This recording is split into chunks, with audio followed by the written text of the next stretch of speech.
সর্বপ্রথম যেই কাজটা আপনি করবেন ঈদের দিন, সেটা হচ্ছে গোসল করে পবিত্রতা অর্জন করে নেয়া। ঈদের দিনের প্রথম আমল হলো গোসল করে পবিত্রতা অর্জন করে নেয়া। এ ব্যাপারে সহিহ বুখারী শরীফের হাদিস, নবীজি সাল্লাল্লাহু আলাইহি ওয়াসাল্লামের আমল সম্পর্কে হাদিসের মধ্যে রয়েছে, হযরতে ইবনু আব্বাস রাদিয়াল্লাহু তাআলা আনহু তিনি বর্ণনা করেন, তিনি বলেছেন নবীজি সাল্লাল্লাহু আলাইহি ওয়াসাল্লাম প্রতি ঈদের মধ্যেই ঈদুল ফিতর এবং ঈদুল আজহার মধ্যে গোসল করে পবিত্রতা পরিষ্কার পরিচ্ছন্নতা অর্জন করতেন। সুবহানাল্লাহ। তাহলে নবীজির প্রথম আমল ছিল একেবারে সকালবেলা ভোরবেলা গোসলের মাধ্যমে পবিত্রতা অর্জন করে নেয়া। 2 নম্বর কাজ হবে নবীজি সাল্লাল্লাহু আলাইহি ওয়াসাল্লাম এবং তার সাহাবাদের আমল ছিল তারা সুন্দর পোশাক পরিধান করতেন, উত্তম পোশাক পরিধান করতেন। হযরতে ইবনুল কাইয়্যুম রাহিমাহুল্লাহ তিনি বলেছেন রাসূল সাল্লাল্লাহু আলাইহি ওয়াসাল্লাম 2টি ঈদের দিন সবচাইতে সুন্দর পোশাক পরতেন এবং নবীজির এমন একটা স্যুট ছিল, এমন একটা স্পেশাল জামা ছিল যেই জামাটা ঈদের দিন শুধুমাত্র নবীজি পরিধান করতেন। তার মানে ঈদের দিন নতুন পোশাক আপনাকে না কিনলে ঈদ হবে না, বিষয়টা এমন না, বরং উত্তম পোশাক, পরিষ্কার পরিচ্ছন্ন পোশাক আপনি পরিধান করবেন।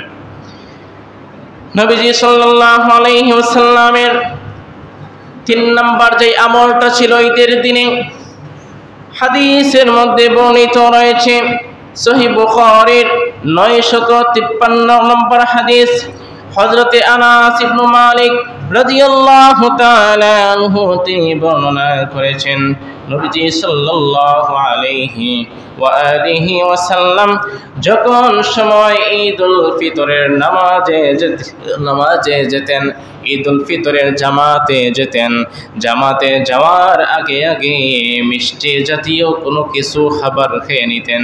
বিশেষ করে নবীজি খেজুর খেয়ে ফেলতেন। সুবহানাল্লাহ। তার মানে নামাজে যাওয়ার আগে আগে মিষ্টি জাতীয় কোনো কিছু খাওয়া, এটা হচ্ছে সুন্নত। এটা কি সুন্নত। তো আমরা কি করি, এই সেমাই খাই বা ফিরনি মিষ্টি জাতীয় খাবেন, এটা আপনাদের ট্রেডিশন হিসাবে খাবেন, কিন্তু এটাও হচ্ছে নবীজির আমল সম্মত।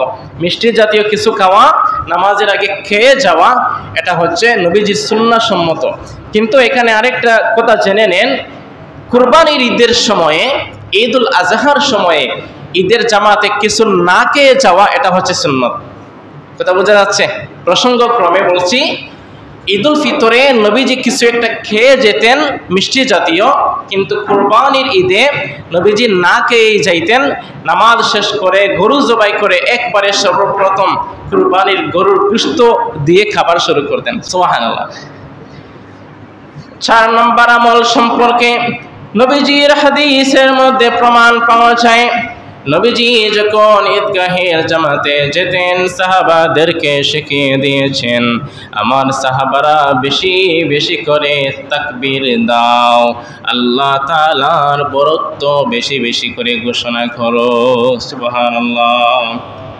এই কথাটি সূরাতুল বাকারা এর 185 নম্বর আয়াতে আল্লাহ বলেন, وَلِتُكْمِلُوا الْعِدَّةَ وَلِتُكَبِّرُوا اللَّهَ عَلَى مَا هَدَاكُمْ وَلَعَلَّكُمْ تَشْكُرُونَ। আল্লাহ তাআলা অর্ডার করেছেন ওয়ালিতুকমিলুল ইদ্দাহ, তোমরা মেয়াদটা পরিপূর্ণ করেছ, পিরিয়ডটা, ডিউরেশনটা তোমাদের জন্য যেই দিনগুলি নির্বাচন করে দেওয়া হয়েছিল, ওয়ালিতুকমিলুল ইদ্দাতা, তোমরা তা পূর্ণ করে ফেলেছ। ওয়ালিতুকাব্বিরুল্লাহ, সুতরাং এখন আল্লাহর নামের বরত্ব ঘোষণা করো, তাকবীর দাও। সুবহানাল্লাহ। আল্লাহর নামের তাকবীর দিব। আমরা সবাই পারি না এটা? সবাই বলেন আল্লাহু আকবার, আল্লাহু আকবার, লা ইলাহা ইল্লাল্লাহু আল্লাহু আকবার, আল্লাহু আকবার, ওয়ালিল্লাহিল হামদ। যখন চাঁদ দেখা যাবে শাওয়াল মাসের, ঈদের চাঁদ দেখার সাথে সাথেই দোয়াটা পড়তে হবে। সুবহানাল্লাহ। ঈদের চাঁদ দেখার পর থেকেই এই দোয়াটা পড়ে নিতে হবে। আল্লাহর বরত্ব, আল্লাহর নামের তাকবীর দেব। নামাজে যাওয়ার সময়, নামাজ থেকে ফেরার সময়, ঈদের দিন সব সময় এই তাকবীরটা পড়ব। এটা নবীজির আমল ছিল এবং আল্লাহ তাআলা কোরআনে নির্দেশ করেছেন। আল্লাহ বলেছেন, যদি এই কাজটা তোমরা করো, ওয়ালিতুকমিলুল ইদ্দাত, তোমরা মেয়াদ পূর্ণ করার কারণে, রমজান মাস শেষ হয়ে যাওয়ার কারণে, ওয়ালিতুকাব্বিরুল্লাহ, তোমরা আল্লাহর নামের তাকবীর দিবা, আলা মা হাদাকুম, যে আল্লাহ তোমাদেরকে হেদায়েত দিয়েছেন। আল্লাহ যদি হেদায়েত না দিতেন আমরা কি রোজা রাখতে পারতাম? রোজা রাখতে পারতাম। আমরা যে হেদায়েত পাওয়ার কারণে রোজা রেখেছি, আমরা আল্লাহর নামের তাকবীর যদি দেই, এই কাজটা যদি করি, সুতরাং আল্লাহ বলেছেন লাআল্লাকুম তাশকুরুন, যাতে তোমরা কৃতজ্ঞতাকারী বান্দা হতে পারো, শুকরগুজারি বান্দা হতে পারো। অনেক মানুষ আছেন যারা এই রমজানটা পান নাই, আমরা যে পেয়েছি আল্লাহর শুকরিয়া আদায় করতে হবে না? এই শুকরিয়া আদায় কেমনে করব? এই তাকবীর দেওয়ার মাধ্যমে। আল্লাহ নিজেই বলেছেন লাআল্লাকুম তাশকুরুন, এই তাকবীরগুলি দিলে, আল্লাহর নামের স্লোগান তাকবীর বরত্ব ঘোষণা করলে আল্লাহর শুকরিয়া আদায় করা হবে, যিনি তোমাদেরকে হেদায়েত দিয়েছেন রমজানের রোজা রাখার জন্য। এটা হচ্ছে ঈদুল ফিতরের আমল এবং যে কোনো ঈদের আমল। সম্মানিত হাজিরিন, এবার আসুন আরেকটি আমল জেনে নেই নবী সাল্লাল্লাহু আলাইহি সাল্লামের। নবীজি যখন ঈদের নামাজে, ঈদের জামাতে অংশগ্রহণ করতেন, নবীজি তখন এক রাস্তা দিয়ে যেতেন এবং ভিন্ন রাস্তা দিয়ে তিনি ফিরতেন। কথা বোঝা গেছে ভাই? নবীজি যখন ঈদের নামাজে যেতেন, ঈদের জামাতে যেতেন, এক রাস্তা দিয়ে যাইতেন, ভিন্ন রাস্তা দিয়ে নবীজি ফিরতেন। এই আমলটি হাদিসের মধ্যে সহিহ বুখারীর হাদিস 986 নম্বর হাদিস, হযরতে জাবির ইবনে আব্দুল্লাহ তিনি বর্ণনা করেছেন, নবীজি সাল্লাল্লাহু আলাইহি ওয়াসাল্লাম যখন সময় ঈদের নামাজে যেতেন, তখন তিনি বিকল্প রাস্তা পরিবর্তন করতেন, রাস্তাটা পরিবর্তন করে ফেলতেন। যাওয়ার সময় এক পাশ দিয়ে যেতেন, আবার অন্য রাস্তা দিয়ে আবার ফিরতেন। যদি একই রাস্তা হয়, ঈদের নামাজে যাওয়ার জন্য একটাই রাস্তা, ভিন্ন কোনো রাস্তা নেই, তাহলে উপায় কি? এবার বলা হয়েছে যাওয়ার সময় এক পাশ দিয়ে যাবেন, ফেরার সময় ভিন্ন পাশ দিয়ে ফিরবেন। যদি এই কাজটা করা হয়, নবীজির আমলটা করা হয়ে যাবে, নবীজির সুন্নতটা আদায় হয়ে যাবে। সুবহানাল্লাহ। তাহলে যদি সম্ভব হয় এক রাস্তা দিয়ে যাব, ভিন্ন রাস্তা দিয়ে ফিরব। যদি একই রাস্তা হয়, রাস্তার এক পাশ দিয়ে নামাজে যাব, নামাজ থেকে ফেরার সময় ভিন্ন রাস্তা দিয়ে ফিরব। এটার কারণ কি? এটার ব্যাখ্যা হাদিসের মধ্যে এভাবে এসেছে। বরং এই ঈদের দিনটা যখন ঈদুল ফিতরের দিন আসে, এই ঈদুল ফিতরের দিন আমরা বলি ঈদুল ফিতর, কিন্তু আকাশের মধ্যে, আসমানের মধ্যে ফেরেশতাদের কাছে এই দিনটার ভিন্ন একটি নাম আছে। নামটা কি জানবেন? আসমানের মধ্যে ফেরেশতাদের কাছে ঈদের দিনের নাম হচ্ছে ইয়াউমুল জায়েজা। ইয়াউমুল জায়েজা মানে হচ্ছে পুরস্কার ঘোষণার দিন। মানে সারা মাস রোজাদার রোজা রাখছে, ঈদের দিন নামাজে যাবে, আল্লাহ তাআলা পুরস্কারের ঘোষণা দিবেন। সুবহানাল্লাহ। ফেরেশতারা ঈদের নামাজের জামাত যেখানে হয়, দরজার মধ্যে জামাতে ঢোকার সাথে সাথে রাস্তার মুখের মধ্যে, রাস্তার প্রথম দিকে সূচনার ক্ষেত্রে ফেরেশতারা চতুর্দিকে বেষ্টনী করে বসে, কোন কোন নামাজি, কোন কোন রোজাদার নামাজে, ঈদের নামাজে ঢুকতেছে, তারা তালিকা করতে থাকেন, লিস্ট করতে থাকেন। যখন দেখা যায় এই রোজাদার রমজানের প্রতিটি রোজা রেখেছে, আল্লাহর হুকুম আহকাম পুঙ্খানুভাবে পালন করেছে, তখন সময় তাকে সাইন করা হয়, অ্যাসাইন করা হয়, যাতে সে আজকের পুরস্কারের দিনটাতে সে পুরস্কার প্রাপ্ত হয়ে যায়। সুবহানাল্লাহ। এই জন্য ফেরেশতাদের কাছে ঈদের দিনের নাম হচ্ছে ইয়াউমুল জায়েজা, প্রতিদান ঘোষণার দিন, পুরস্কার প্রদানের দিন। তো এখানে হলো আপনি এক পাশ দিয়ে যাবেন, তাহলে ফেরেশতারা আপনাকে দেখতে পাবে, ভিন্ন পাশ দিয়ে যখন ফিরবেন ফেরেশতারা আবারও আপনাকে দেখবে, ভুলার সম্ভাবনা নাই। সুবহানাল্লাহ পড়েন। ফেরেশতারা তো এমনিতেই ভুলবেন না, তবে এটা হচ্ছে একটা ব্যাখ্যা যে ফেরেশতাদের সাথে আপনার মোলাকাত হবে। ভিন্ন কথা হলো এক পাশ দিয়ে গেলে কয়েক প্রকারের মুসলিম ভাইদের সাথে ঈদের শুভেচ্ছা বিনিময় হবে, অন্য রাস্তা দিয়ে ফিরলে আরো কয়েক প্রকার মুসলিম ভাইদের সাথে আপনার মোলাকাত হবে। আর ঈদের দিনে শুভেচ্ছা বিনিময় করা এটাও হচ্ছে একটা সুন্নত। সুবহানাল্লাহ। নবীজির সাহাবারা, নবীজি সাল্লাল্লাহু আলাইহি ওয়াসাল্লামের সাহাবারা তারা বলতেন, তাকাব্বালাল্লাহু মিন্না ওয়া মিনকুম, তাকাব্বালাল্লাহু মিন্না ওয়া মিনকুম। আপনি এবং আমি রমজান মাসে যে সমস্ত আমল করেছি, সালিহাল আমাল, যে সমস্ত নেক আমল করেছি, আল্লাহ তাআলা যেন নেক আমলগুলি কবুল করেন। আমরা ঈদের দিন বলি ঈদ মোবারক, এটা আমাদের প্রচলন হিসেবে আমরা বলবো, কিন্তু হাদিসের কথা আমরা ভুলে যাব না, সাহাবাদের আমল আমরা ভুলে যাব না। সাহাবারা বলতেন কি, তাকাব্বালাল্লাহু মিন্না ওয়া মিনকুম। আপনি আমি যত আমল করলাম রমজান মাসে, সালিহাল আমাল, যত ভালো কাজ করলাম আল্লাহ যেন কবুল করেন। তারা এভাবে শুভেচ্ছা জানাতেন। আর আমরা এটাও বলবো ঈদ মুবারক, আপনার ঈদ বরকতময় হোক, এটাও বলবো, সমস্যা নেই। তবে হাদিসের আমলকে আমরা ভুলে যাব না। আরেকটি কাজ হলো ঈদের দিনে হেঁটে হেঁটে ঈদগাহের নামাজে যাওয়া, এটা হচ্ছে সুন্নত। হেঁটে হেঁটে ঈদগাহের নামাজে যাওয়া এটাও সুন্নত।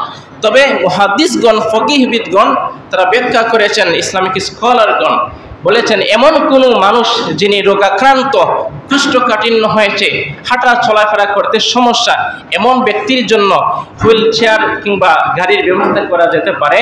সুস্থ মানুষের জন্য হেঁটে হেঁটে ঈদের নামাজে যাওয়া এবং মানুষদের সাথে মুসলিম ভাইদের সাথে শুভেচ্ছা বিনিময় করা, এটা হচ্ছে সুন্নত। গাড়ি ব্যবহার করে নিজের আত্ম অহংকার দেখিয়ে, এটা আত্ম অহমিকার বহির্প্রকাশ হয়ে এই কাজটা করা যাবে না, এতে মুসলিমদের ভ্রাতৃত্ব নষ্ট হবে, এটা হাদিসের মধ্যে নিষেধ আছে। কারণ উসমান রাদিয়াল্লাহু তাআলা আনহু, ওমর ইবনুল খাত্তাব রাদিয়াল্লাহু তাআলা আনহু, এই সমস্ত বড় বড় সাহাবারা, তাদের কি সম্পদ কম ছিল? তাদের সম্পদ কম ছিল না। তারা চাইলে নিজের পরিচয়, আত্ম অহমিকা দেখিয়ে তারা 100টা 1000টা উট সামনে পিছনে রেখে ঈদের নামাজে যাইতে পারতেন। তারা কি এই কাজ করছেন? এই কাজ করেন নাই। তারা হেঁটে হেঁটে মুসলিম ভাইদের সাথে ভ্রাতৃত্বের বন্ধন বৃদ্ধির জন্য হেঁটে হেঁটে ঈদের নামাজে গিয়েছেন, ফিরেছেন, মুসলিমদের সাথে ঈদ শুভেচ্ছা বিনিময় করেছেন। সর্বশেষ যে আমলটি আমরা অবশ্যই স্মরণ রাখতে হবে, আলহামদুলিল্লাহ এটা আমরা সবাই করি, ঈদগাহে যাওয়ার সময় শিশুদেরকে, বাচ্চাদেরকে সাথে নিয়ে যাওয়া, এটা হচ্ছে একটা সুন্নত। সুবহানাল্লাহ। এটা তো আমরা সবাই করি, বাচ্চাদেরকে সাথে নিয়ে আসি না, বাচ্চাদেরকে সাথে নিয়ে যাই, এটা হচ্ছে নবীজির হাদিস দ্বারা সুন্নত। এমনকি সুনান বাইহাকি শরীফের 6349 নম্বর হাদিস দ্বারা প্রমাণিত হয়। নবীজি সাল্লাল্লাহু আলাইহি ওয়াসাল্লামের সাহাবা যায়েদ ইবনে হারিসা রাদিয়াল্লাহু তাআলা আনহু তিনি বর্ণনা করেছেন, ইবনু উম্মু আইমান রাদিয়াল্লাহু তাআলা আনহু, ছোট্ট মানুষ, ছোট্ট সাহাবা, তিনি তার সাথে সাথে যেতেন নামাজের মধ্যে এবং উচ্চ আওয়াজে আল্লাহর নামের তাকবীর দেওয়া শুরু করতেন। তার মানে আপনার সন্তানকে, আপনার বাচ্চাদেরকে আপনিও তাকবীরগুলো শেখাতে হবে। নামাজে যাবেন, আপনি তাকবীর পড়বেন, বাচ্চাও যাতে তাকবীর পড়ে, শিশুদেরকেও তাকবীর শেখাতে হবে, আল্লাহর নামের বরত্ব ঘোষণা শেখাতে হবে। এবং তাকবীর এবং তালিলের মাধ্যমে যায়েদ ইবনে হারিসা রাদিয়াল্লাহু তাআলা আনহুর সন্তানকে তিনি সাথে নিয়ে যেতেন। সুবহানাল্লাহ। তাহলে সাহাবাদের আমল দ্বারা এটা প্রতীয়মান হয়। বা শিশুদেরকেও ঈদের নামাজে নিয়ে যাব, সাথে আরেকটি শিক্ষা হলো তাদেরকেও তাকবীর শিখাবো, আল্লাহর নামের বরত্ব শিখাবো, তাসবিহ তাহলিলের মাধ্যমে আমরা ঈদটা উদযাপন করব। সম্মানিত হাজিরিন, সম্মানিত ভাইরা, এবং যদি সম্ভব হয় এই কাজটাও করব, ঈদের নামাজের থেকে ফেরার পরে আমরা কমপক্ষে 2 রাকাত নফল নামাজ আদায় করব। 2 রাকাত নফল নামাজের মাধ্যমে মূলত শুকরানা নামাজ, আল্লাহর শুকরিয়া আদায় করা, এটাই হচ্ছে মহান উদ্দেশ্য। এবং ঈদের দিনের যদিও এটা সুন্নত কাজ, সুন্নত আমল, তবে এটা অপরিহার্য, একদিক দিয়ে হচ্ছে ওয়াজিব। ঈদের নামাজে গিয়ে খুতবা শোনা, ইমাম সাহেবের খুতবা শোনা এটা হচ্ছে ওয়াজিব, কিন্তু ঈদের দিনে এই কাজটা সাহাবারা করতেন সুন্নত, অবশ্যই ছিল তাদের আমল হিসেবে, কিন্তু এই কাজটা অবশ্যই করতে হবে, খুতবা শুনতে হবে।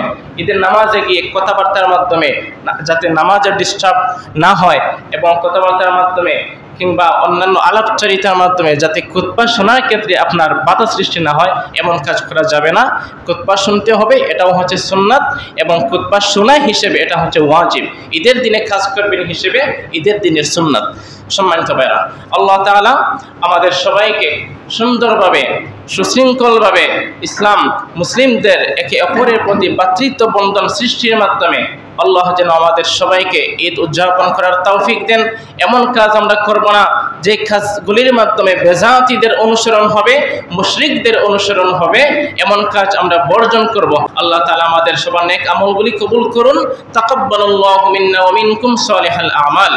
হাযা মা ইনদি ওয়াল ইলমু ইনদাল্লাহ ওয়া মা আলাইনা ইল্লাল বালাগ।